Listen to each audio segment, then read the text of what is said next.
संतोष देशमुख प्रकरणात वाल्मिक कराड यांना अटक झाली आणि त्यानंतर त्यांच्या संपत्तीचे अनेक खुलासे दिवसेंदिवस होत आहेत, समोर येत आहेत, माहिती समोर येते आहे.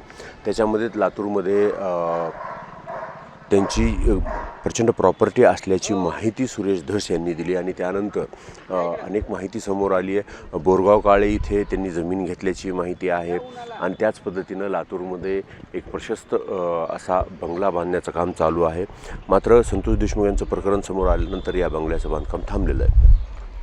हा बंगला ज्योती मंगल जाधव यांच्या नावे आहे.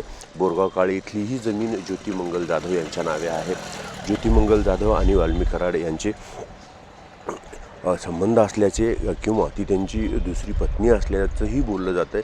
सुरेश धस यांनी आरोप केल्यानंतर ही माहिती समोर आली आणि त्यानंतर इथली जी कागदपत्रं आहेत ती तपासल्यानंतर ही जागा आहे ती ज्योती मंगल जाधव यांच्या नावाने आहे. मात्र या जागेबाबत अद्यापही कोणी समोर येऊन बोललेलं नाही आहे की ही जागा नेमकी कोणाची आहे.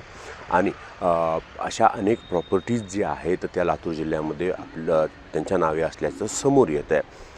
आणि याबाबत सुरेश धस यांनी बीडमध्ये झालेल्या पत्रकार परिषदेमध्ये खुलासा केला होता की त्यांच्या बऱ्याच प्रॉपर्टीज लातूरमध्ये आहेत आणि त्या अनुषंगानं ही लातूरमधल्या उच्चभ्रू वस्तीमध्ये मोठ्या जागा घेऊन तिथे बांधकाम सुरू आहे. आणि संतोष देशमुखांचं प्रकरण आल्यानंतर हे बांधकाम स्टॉप झालेलं आहे, थांबलेलं आहे. याचंही मूल्य कोट्यावधी रुपये असल्याचं बोललं जातं आहे. आणि त्यामुळेच आता ह्या जागेचा बाबत कुणीही बोलायला समोर आलेलं नाही आहे आणि एकूण